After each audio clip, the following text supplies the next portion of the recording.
Self-help Control Your Mind and Master Your Feeling ដោយ Eric Robertson ត្រូវបានបែងចែកជាពីរផ្នែកធំៗគឺការបញ្ឈប់ការគិតច្រើនហួសហេតុនិងការគ្រប់គ្រងអារម្មណ៍នេះគឺជាសេចក្តីសង្ខេបជាភាសាខ្មែរ 1. បញ្ឈប់ការគិតច្រើនផ្នែកនេះពន្យល់ថាការគិតច្រើនពេកគឺជាមូលហេតុចម្បងនៃបញ្ហាផ្លូវចិត្តដូចជាការបាក់ទឹកចិត្តការកេងមិនលក់និងការថប់បារម្ភមូលហេតុនៃបញ្ហាសៀវភៅនេះលើកឡើងពីច្រវាក់ទាំង5ដែលធ្វើឲ្យយើងគិតច្រើនរួមមានចិត្តដែលរញ៉េរញ៉ៃរាងកាយដែល stress បរិយាកាសជុំវិញមិនល្អទម្លាប់អាក្រក់និងមនុស្សដែលមានជាតិពុលដំណោះស្រាយត្រូវរៀនលុបបំបាត់គំនិតដែលមិនចាំបាច់ចាប់ផ្ដើមរស់នៅក្នុងពេលបច្ចុប្បន្ននិងកាត់ផ្ដាច់ទំនាក់ទំនងជាមួយមនុស្សដែលធ្វើឲ្យយើងមានអារម្មណ៍មិនល្អការគ្រប់គ្រងអារម្មណ៍ផ្នែកនេះបង្រៀនឲ្យយើងយល់ពីប្រភពនៃអារម្មណ៍និងរបៀបឆ្លើយតបទៅកាន់អារម្មណ៍នោះដោយវៃឆ្លាតផែនទីអារម្មណ៍រៀនស្វែងយល់ពី core emotion ឬអារម្មណ៍ស្នូលដែលគ្រប់គ្រងសកម្មភាពប្រចាំថ្ងៃរបស់យើងភាពវៃឆ្លាតផ្នែកផ្លូវអារម្មណ៍ឬហៅកាត់ថា EQ សៀវភៅផ្ដោតទៅលើការយល់ដឹងពីខ្លួនឯងនិងការគ្រប់គ្រងខ្លួនឯងជាជាងការព្យាយាមបង្ក្រាបឬលាក់បាំងអារម្មណ៍ខ្លួនឯង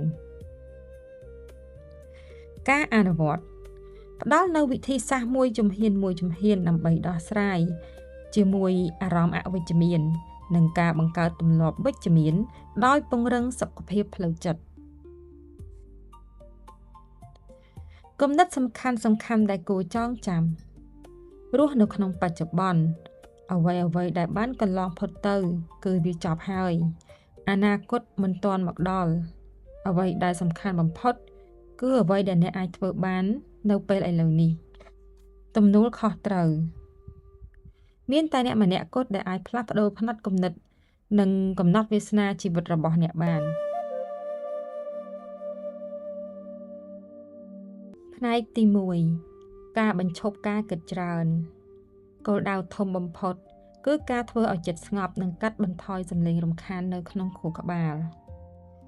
ការសម្អាតចិត្តយើងដូចជាបន្ទប់មួយបើទុកចោលរបស់រញ៉េរញ៉ៃវានឹងរកអ្វីមិនឃើញហើយមានអារម្មណ៍ថាថប់ដង្ហើមសៀវភៅបង្រៀនឲ្យយើងចេះបោះបង់ចោលនៅគំនិតអវិជ្ជមាននិងការព្រួយបារម្ភពីអនាគតដែលមិនទាន់មកដល់បច្ចេកទេសរស់នៅក្នុងបច្ចុប្បន្នការគិតច្រើនកើតឡើងនៅពេលដែលយើងរស់នៅក្នុងអតីតកាលស្ដាយក្រោយឬអនាគតកាលសំដៅទៅលើភាពភ័យខ្លាចការវឹកហាត់ដង្ហើមនិងការផ្ដោតលើអ្វីដែលកំពុងធ្វើនៅចំពោះមុខគឺជាថ្នាំព្យាបាលដ៏ស័ក្តិសិទ្ធិការគ្រប់គ្រងព័ត៌មានបច្ចុប្បន្នយើងទទួលព័ត៌មានពីបណ្ដាញសង្គមច្រើនពេកដែលធ្វើឲ្យខួរក្បាលហត់នឿយការកាត់បន្ថយការប្រើប្រាស់ទូរស័ព្ទនឹងជួយឲ្យខួរក្បាលមានលំហសម្រាប់សម្រាកការធ្វើជាម្ចាស់លើអារម្មណ៍ប្រៀបដូចជារលកសមុទ្រយើងមិនអាចហាមវាមិនឲ្យកើតឡើងបានទេប៉ុន្តែយើងអាចរៀនជិះបន្ទះក្តារលើរលកនោះបានយល់ដឹងពីប្រភពនៃអារម្មណ៍មិនមែនកើតឡើងដោយចៃដន្យទេវាហូរចេញពីការបកស្រាយរបស់យើងបើអ្នកបកស្រាយព្រឹត្តិការណ៍មួយក្នុងផ្លូវអាក្រក់អារម្មណ៍អាក្រក់នឹងកើតឡើងបើអ្នកបដូរការបកស្រាយអារម្មណ៍នឹងបដូរតាមនោះដែរកុំបដិសេធអារម្មណ៍ការព្យាយាមសង្កត់អារម្មណ៍ខឹងឬទុក្ខសោកវានឹងធ្វើឲ្យអារម្មណ៍នោះផ្ទុះឡើងខ្លាំងជាងមុននៅថ្ងៃក្រោយវិធីដែលល្អគឺសង្កេតវាដោយមិនវិនិច្ឆ័យឧទាហរណ៍អូឥឡូវនេះខ្ញុំកំពុងមានអារម្មណ៍ខឹងហើយនៅពេលអ្នកទទួលស្គាល់វានឹងចុះខ្សោយទៅវិញដោយខ្លួនឯងការបង្កើតទម្លាប់នៃសេចក្តីសុខសុភមង្គលមិនមែនជារឿងចៃដន្យទេប៉ុន្តែជាជំរើសនឹងការអនុវត្តការដឹងគុណចំពោះអ្វីដែលយើងមាន គឺជាវិធីសាស្ត្របដូរគីមីក្នុងខួរក្បាលឲ្យមានភាពវិជ្ជមានវិធីអនុវត្តជាក់ស្ដែងសរសេរវាចេញមកនៅពេលដែលអ្នកមានអារម្មណ៍ធ្ងន់ក្បាលចូលយកក្រដាសមកសរសេររាល់អ្វីដែលអ្នកកំពុងគិតការសរសេរជួយឲ្យខួរក្បាលមានអារម្មណ៍ថាបញ្ហាត្រូវបានដោះស្រាយមួយកម្រិតច្បាប់5នាទីបើមានរឿងអ្វីមួយដែលអ្នកត្រូវធ្វើហើយអ្នកកំពុងគិតច្រើនរហូតមិនហ៊ានធ្វើចូលប្រាប់ខ្លួនឯងថាខ្ញុំនឹងធ្វើវាត្រឹមតែ5នាទីប៉ុណ្ណោះវានឹងជួយបំបែកភាពខ្ជិលនិងការរារែកបង្កើតបរិយាកាសវិជ្ជមានកាត់បន្ថយការជួបមនុស្សដែលពូកែរអ៊ូរទាំឬនិយាយដើមគេព្រោះថាមពលអវិជ្ជមានរបស់ពួកគេឧទាហរណ៍នឹងឆ្លងមកអ្នកដោយមិនដឹងខ្លួនពេលត្រូវឡើងនិយាយនៅចំពោះមុខមនុស្សច្រើនឬការងារថ្មីដំណាក់កាលគិតច្រើនគំនិតដែលកើតឡើងចុះបើខ្ញុំនិយាយខុសចុះបើគេសើចចំអកឲ្យខ្ញុំប្រកាសជាធ្វើមិនបានល្អទេវិធីដោះស្រាយចូលប្រើការសង្កេតចិត្តប្រាប់ខ្លួនឯងថាចិត្តរបស់ខ្ញុំកំពុងតែបង្កើតរឿងប្រឌិតមកបំភ័យខ្ញុំហើយបន្ទាប់មកផ្ដោតលើដង្ហើមចេញចូលឲ្យវែងដើម្បីទាញចិត្តមកកាន់បច្ចុប្បន្នវិញកុំឲ្យចិត្តរត់ទៅរកអនាគតកាលដែលមិនទាន់កើតឡើងដំណាក់កាលគ្រប់គ្រងអារម្មណ៍ដែលកើតឡើងភ័យញ័រដៃញ័រជើងធ្លាក់ទឹកចិត្តវិធីដោះស្រាយតាមសៀវភៅកុំព្យាយាមបង្ខំខ្លួនឯងឲ្យឈប់ភ័យព្រោះវានឹងធ្វើឲ្យអ្នកកាន់តែភ័យផ្ទុយទៅវិញចុះទទួលស្គាល់វាហើយត្រូវនិយាយថាត្រូវហើយខ្ញុំកំពុងភ័យព្រោះរឿងនេះសំខាន់សម្រាប់ខ្ញុំ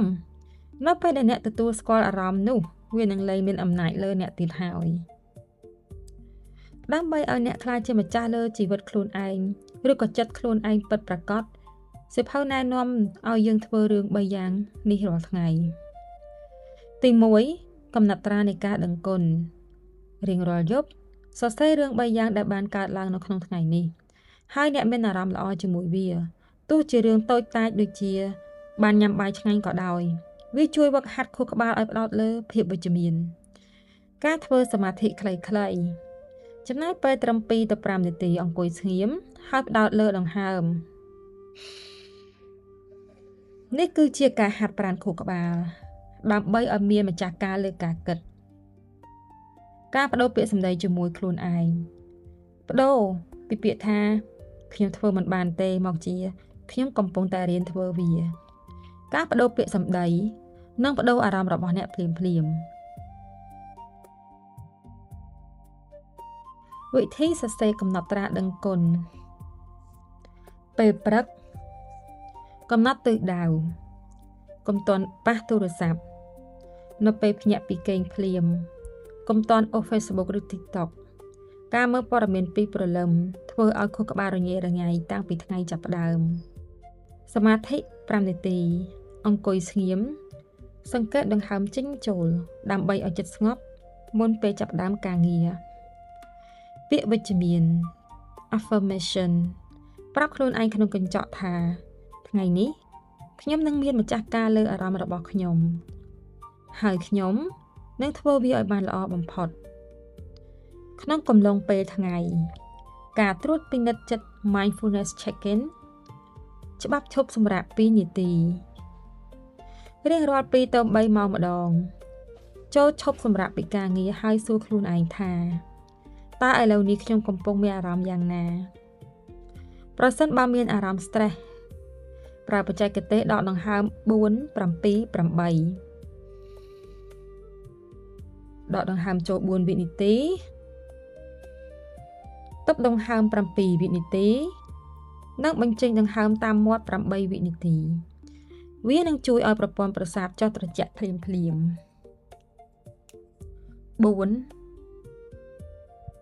8